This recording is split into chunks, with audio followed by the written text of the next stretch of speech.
Welcome to creative fashion. हमारे channel में आपका स्वागत है। आज हम डीप बैक नेक थ्योरी जानेंगे। वो क्या होती है, किस तरह से होती है और उसका जब भी हमारा बैक नेक डीप होता है, चाहे ये कुर्ती, कमीज या ब्लाउज हो, तो उस समय क्या क्या चेंजेस करने पड़ते हैं जिससे हमारा फिटिंग अच्छे से बैठे। इसका मेरा पहले से ही एक वीडियो अपलोडेड था, लेकिन टेक्निकल प्रॉब्लम से वो डिलीट हो गया, तो इसलिए मैं ये कुछ चेंजेस के साथ ये वीडियो हम फिर से बना रहे हैं। मैं आशा करती हूँ आपको ये पसंद आए और उतना ही अच्छा रिस्पांस मिले जितना हमारे पिछले वीडियो को आपने दिया था। तो हम शुरू करते हैं। जब भी हमारा बैक का नेक डीप होता है, चाहे वो कोई भी आउटफिट हो, तो उस समय एक प्रॉब्लम को हमें फेसिंग करना पड़ता है। उस समय नेक डीप होने की वजह से हमारा वो फिटिंग, गले का फिटिंग जो है वो अच्छे से नहीं बैठता, नेक की ओर वो लूज पड़ जाता है, या तो फिर हमारे आर्म होल की तरफ यहाँ पर इस तरह से चुन्नट आती है या प्लिट्स दिखाई देती है, तो वो फिटिंग अच्छे से नहीं लगता या स्मार्ट लुक नहीं देता। तो उस समय हमें हमारे शोल्डर और आर्म होल के मेजरमेंट में कुछ चेंजेस करने पड़ते हैं। वो चेंजेस क्या है, कितने करने हैं, वो हमारे बैक नेक के डेप्थ के ऊपर डिपेंड करता है। जितना हमारा बैक का नेक की डेप्थ बढ़ती जाएगी, उतना हमारा शोल्डर और आर्म होल के मेजरमेंट्स में चेंजेस होते जाते हैं। तो वो चेंजेस कैसे होते हैं, क्या होते हैं, उसका चार्ट मैंने बनाया है, वो हम पहले देखेंगे। उसके बाद जब बैक नेक डीप होता है, उसका ड्राफ्टिंग भी हमारा अलग सा होता है। वो ड्राफ्टिंग कैसे करते हैं वो हम देखेंगे। तो सबसे पहले यहाँ पर ये प्रॉब्लम हमारा क्यों होता है, इसका रीज़न क्या है, वो हम देखेंगे। जब भी हमारा बैक नेक डीप होता है, तब हम नॉर्मली, जैसे कि हमारा शोल्डर का मेजरमेंट अगर 40 इंचेस है तो हम वो 14 इंचेस ही लेते हैं, और हमारा आर्म होल का मेजरमेंट भी अगर 14 इंचेस है तो हम यहाँ से यहाँ 7 इंच पर हमारा आर्म होल का मार्किंग करते हैं। तो ये तो हो गया हमारा, नॉर्मली हम शोल्डर और आर्म होल का मेजरमेंट लेते हैं। ये तब तक ठीक है जब तक हमारा बैक का नेक 3 इंचेस तक है, लेकिन अगर उससे आगे अगर हमारा बैक का नेक की डेप्थ बढ़ जाती है, तो उस समय ये जो शोल्डर और आर्म होल का मेजरमेंट हम नॉर्मली लेते हैं, उसका बेनिफिट हमें यहाँ पर नहीं होगा।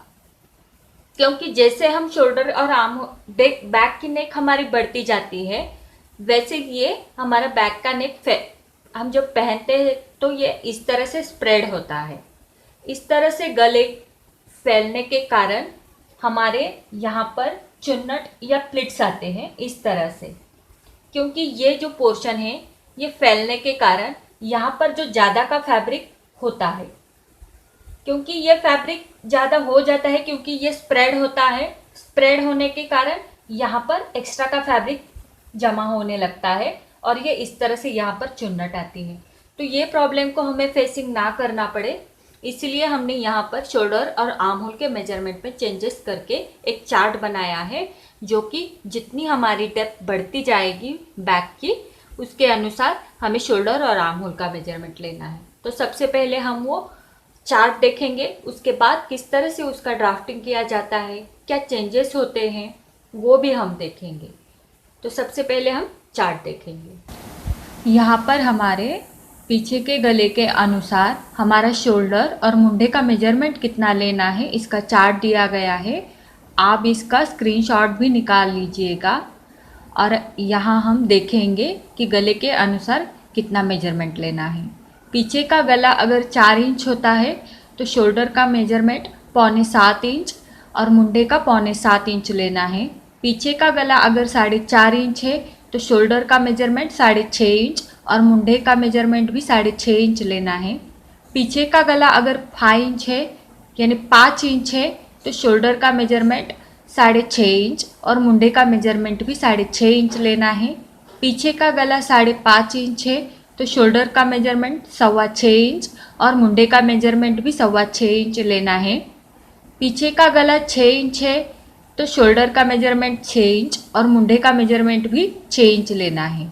पीछे का गला अगर 6.5 इंच है तो शोल्डर का मेजरमेंट 6.25 इंच और मुंडे का मेजरमेंट भी 6.25 इंच लेना है। पीछे का गला अगर 7 इंच है तो शोल्डर का मेजरमेंट 5.5 इंच और मुंडे का मेजरमेंट भी 5.5 इंच लेना है। पीछे का गला अगर 7.5 इंच है तो शोल्डर का मेजरमेंट 5.25 इंच और मुंडे का मेजरमेंट भी 5.25 इंच लेना है। यहाँ पर एक चीज़ नोट करनी है कि जितना हमारा शोल्डर का मेजरमेंट हमने लिया है उतना ही हमें मुंडे का मेजरमेंट भी लेना है। यहाँ पर हम हमारा अगला चार्ट देखेंगे। यहाँ पर अगर हमारा पीछे का गला 8 इंच या उससे ज़्यादा है तो उस समय हमें हमारा शोल्डर का और आर्म होल का मेजरमेंट किस तरह से लेना है। तो यहाँ पर जो चार्ट में हमने मेजरमेंट्स दिए हैं वो तब लागू होते हैं जब आपका बैक का नेक, पीछे का गला 8 इंच है या उससे ज़्यादा है। उस समय आपको इस चार्ट में दिखाए गए मेजरमेंट के अनुसार शोल्डर और आर्म होल का मेजरमेंट लेना है। आपका चेस्ट साइज यहाँ पर अगर 28 इंच से 30 इंच तक है और आपका पीछे का गला 8 इंच या उससे ज़्यादा है तो आपको शोल्डर का मेजरमेंट 4.5 इंच लेना है और आर्म होल का मेजरमेंट 4.5 इंच लेना है। अगर आपका चेस्ट साइज 32 इंच से 34 यानी 32 से 34 इंच तक है तो आपको शोल्डर का मेजरमेंट 5 इंच लेना है और आर्म होल का मेजरमेंट भी 5 इंच लेना है। अगर आपका चेस्ट साइज 36 इंच है यानी 36 इंच है तो आपको शोल्डर का मेजरमेंट 5.25 इंच लेना है और आर्म होल का मेजरमेंट भी 5.25 इंच लेना है। अगर आपका चेस्ट साइज 38 इंच से 40 इंच तक है तो आपको शोल्डर का मेजरमेंट 5.5 इंच लेना है और आर्म होल का मेजरमेंट भी 5.5 इंच लेना है। अगर आपका चेस्ट साइज 42 इंच या उससे ज़्यादा है तो शोल्डर का मेजरमेंट 5.25 इंच रखिएगा और आर्म होल का मेजरमेंट 5.25 इंच रखिएगा। तो ये तभी लागू होते हैं ये इस चार्ट का मेजरमेंट जब आपका पीछे का गला 8 इंच या उससे ज़्यादा है, क्योंकि मैंने यहाँ पर 2 चार्ट अलग अलग इसलिए दिए हुए हैं। एक हमारा पीछे का गला 8 इंच या उससे ज़्यादा है तो उसके लिए ये चार्ट है, और जो हमने पहली बार देखा वो हमारे पीछे का गला 7.5 इंच तक होने तक ही है। इस प्रकार ये आप डिफरेंस जो है ये प्लीज़ आप केयरफुली देखिएगा। तो हमने अभी चार्ट को देख लिया है, हमने ये भी समझ लिया है कि हमारे बैक के नेक के डेप्थ के अनुसार हमें हमारे शोल्डर और आर्म होल के मेजरमेंट्स कितने लेने हैं। तो अब हम शुरू करते हैं। यहाँ पर हमारा ड्राफ्टिंग, जो कि बैक का नेक हमारा यहाँ पर डीप है और हमारा चाहे आउटफिट कोई भी आउटफिट हो, किसी भी प्रकार का हो, लेकिन अगर बैक का नेक डीप है तो शोल्डर, आर्म होल और हमारा ड्राफ्टिंग का तरीका सेम ही रहेगा। तो यहाँ पर हम देखेंगे, तो यहाँ पर जो हम ड्राफ्टिंग करने वाले हैं वो 34 चेस्ट साइज के अनुसार होगा। हम 34 चेस्ट और बैक नेक की डेप्थ 9 इंचेस है, उसके अनुसार हम यहाँ पर ड्राफ्टिंग करेंगे। अगर बैक का नेक चाहे कितना भी ज़्यादा हो या कम हो, हमें सिर्फ यहाँ पर चार्ट में दिए गए शोल्डर और आर्म होल के मेजरमेंट के अनुसार वो मेजरमेंट्स लेने हैं। बाकी जो सारी चीज़ें होगी वो सेम होगी। तो यहाँ पर अगर हमारा चेस्ट साइज 34 है और बैक का नेक 9 इंचेस है तो हमारे चार्ट के अनुसार हमारा शोल्डर का मेजरमेंट 5 इंचेस आएगा। तो यहाँ से यहाँ 5 इंचेस पे मैं मार्किंग करती हूँ। जैसा कि मैंने कहा, अगर शोल्डर का मेजरमेंट 5 इंचेस है तो आर्म होल का मेजरमेंट भी हमें 5 इंचेस ही लेना है।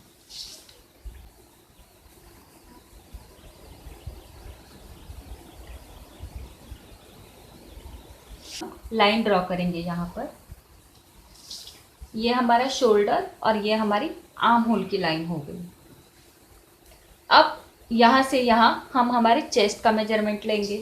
तो जब भी हमारा बैक का नेक क्लोज होता है या 3 इंचेस से कम होता है तो उस समय हम क्या करते हैं, जितना हमारा चेस्ट का मेजरमेंट होता है उसका 1/4 करते हैं और उसमें 1/2 इंच लूजिंग के लिए लेते हैं। लेकिन अगर हमारा बैक का नेक डीप है तो हम यहाँ पर लूजिंग बिल्कुल भी नहीं लेंगे। अगर हमारा चेस्ट साइज 34 इंचेस है तो हमें इसका 1/4 करना है, वो आता है 8.5 इंचेस। तो हम उसमें बिल्कुल भी लूजिंग नहीं लेंगे। जितना हमारा चेस्ट साइज है उतना उसका 1/4 करके यहाँ पर हमने मार्किंग किया। यहाँ हमने 8.5 इंचेस लिया। बाकी जो सारे नीचे के हमारे जो ड्राफ्टिंग का मेजरमेंट्स है वो सारे बेसिक जो है वही सेम आएगी, चाहे आप नीचे ब्लाउज बना रहे हो, ड्रेस बना रहे हो या किसी भी तरह का आउटफिट बना रहे हो। बाकी के जो सारे मेजरमेंट्स है वो बेसिक जो हम लेते हैं वही सेम आएंगे। सिर्फ जहाँ चेंजेस होते हैं उसका ड्राफ्टिंग हम करने जा रहे हैं। तो यहाँ से यहाँ हमने शोल्डर 5 इंचेस लिया, आर्म होल का मेजरमेंट 5 इंच लिया और यहाँ से यहाँ हमारे चेस्ट का 1/4 लिया, उसमें हमने लूजिंग नहीं लिया। तो यहाँ से यहाँ 8.5 पर हमने यहाँ पर मार्किंग किया। अब यहाँ से यहाँ हमें नेक की, कई लोगों को ये सवाल भी उठता है कि यहाँ से यहाँ हम हमारे नेक की विड्थ कितनी लें। आप यहाँ पर हमें जब भी हमारा बैक नेक डीप होता है हमें यहाँ नेक विड्थ नहीं देखनी, हमें सिर्फ ये देखना है कि हम हमारे शोल्डर की स्ट्रिप कितना रखना चाहते हैं। आप अगर 2 इंचेस रखना चाहते हैं या 3 इंचेस रखना चाहते हैं तो प्लस उसमें 1/2 इंच सीम अलाउंस का ऐड करना है और मार्किंग करना है। स्ट्रिप का मेजरमेंट मेरा 2.5 इंचेस है, उसमें 1/2 इंच ऐड करना है और 3 इंच में मार्किंग करना है। जितना आप स्ट्रिप लेना चाहते हैं आपकी उसमें 1/2 इंच ऐड करके यहाँ पर मार्किंग कीजिएगा। अब यहाँ पर आप फ्रंट और बैक का नेक लीजिएगा। बैक का नेक हमने 9 इंचेस फिक्स किया था, इसलिए मैं यहाँ पर 9 इंचेस पे मार्किंग करती हूँ और बैक का नेक ड्रॉ कर देती हूँ। आपका नेक की ऊपर की जो विड्थ है ये शायद कम होगी क्योंकि यहाँ हमने शोल्डर का मेजरमेंट कम लिया हुआ होता है, लेकिन आप जब भी बैक का नेक ड्रॉ करते हो नीचे की तरफ उसकी जो विड्थ है, आप यहाँ पर आपकी जो भी नेक की विड्थ नॉर्मली होती है 2.5 इंचेस 3 इंचेस, तो आप वह यहाँ पर उतनी रख सकते हो ताकि ये बैक का नेक का जो शेप है वो नीचे की तरफ थोड़ा सा वाइड होता है तो वो सुंदर लगेगा। तो यहाँ से हम 3.25 से 3.5 इंचेस तक वाइड रख सकते हैं। तो यहाँ पर मैं 3 इंच लेती हूँ। हमारे चेस्ट के अनुसार हम इस यहाँ पर इसकी नेक की विड्थ बढ़ा सकते हैं नीचे की ओर। तो यहाँ मैं 3 इंचेस कर देती हूँ और यहाँ से यहाँ ये ज्वाइंट करके हम बैक के नेक का शेप देते हैं, चाहे जैसा आप शेप देना चाहते हैं।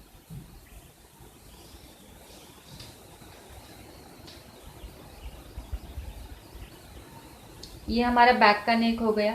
फ्रंट के नेक के लिए भी आप चाहे जितनी उसकी लेंथ रखना चाहते हो, यहाँ 6.5 इंच पर फ्रंट नेक का मार्किंग किया और ये इसी तरह से यहाँ आप 3 इंचेस तक या 3.25 इंचेस तक इसकी विड्थ बढ़ा सकते हो और अपना मनचाहा शेप यहाँ पर दे दीजिएगा।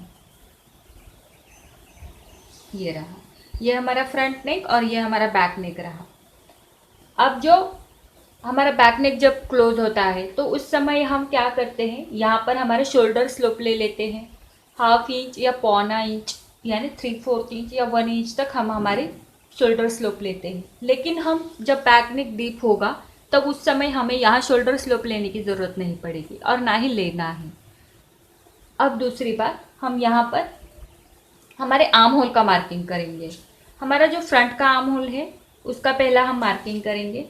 यहाँ पर मैंने फ्रंट के आर्म होल के लिए यहाँ से यहाँ कॉर्नर में 3/4 इंच लेना है। इस तरह से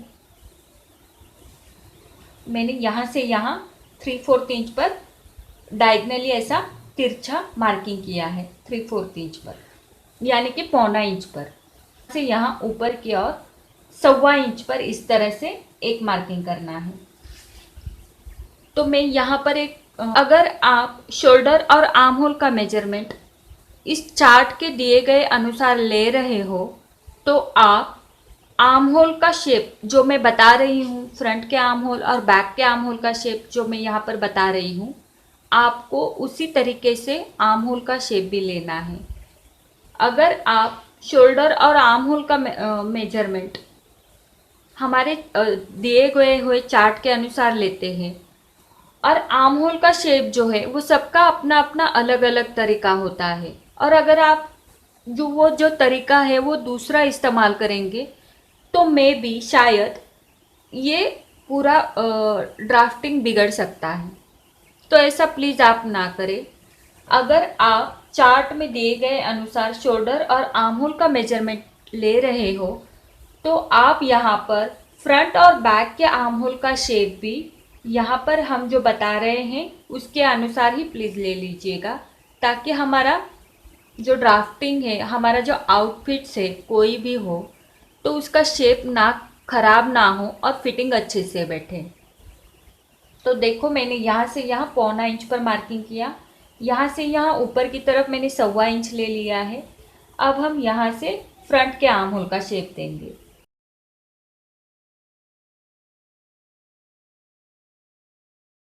ये हमारे फ्रंट के आर्म होल का शेप हो गया।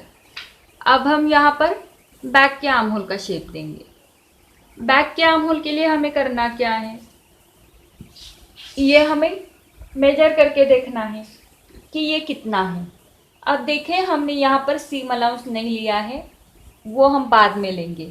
यहाँ पर जो मेजरमेंट्स है वो सिर्फ एग्जैक्ट हमारे चेस्ट का अनुसार हमने लिया हुआ है।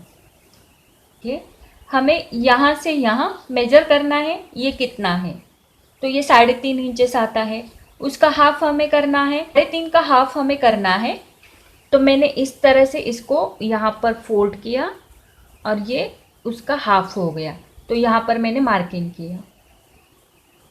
ठीक है, अब हमें यहाँ से यहाँ 1 इंच अंदर की तरफ लेना है। इस पॉइंट से 1 इंच हमने अंदर की तरफ लिया और यहाँ पर मार्किंग किया इस तरह। अब यहाँ भी एक छोटा सा नोट है कि जब भी आपका बैक का नेक 8 इंचेस से ज़्यादा है तो आप यहाँ से यहाँ 1 इंच अंदर की तरफ ले लीजिएगा, और जब भी आपका बैक की नेक की डेप्थ 8 इंचेस से कम है, 7, 6, 5, 4, तो उस समय आपको यहाँ से यहाँ सिर्फ 3/4 इंच पर मार्किंग करना है। इस चीज़ का ध्यान रखना है। तो इस तरह से नेक हमारा 9 इंचेस है, इसलिए हमने यहाँ से यहाँ 1 इंच पर मार्किंग किया। अब ये लाइन हम यहाँ पर ज्वाइंट करेंगे।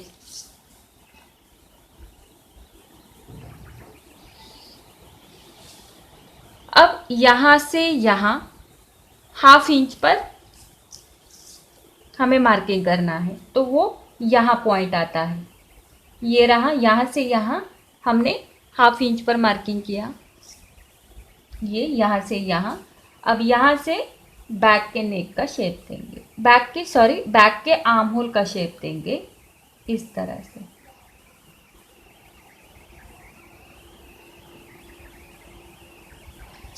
तो ये हमारा यहाँ से इस तरह से बैक के आर्म होल का शेप हो गया, और यहाँ से हमारे फ्रंट के आर्म होल का शेप हो गया।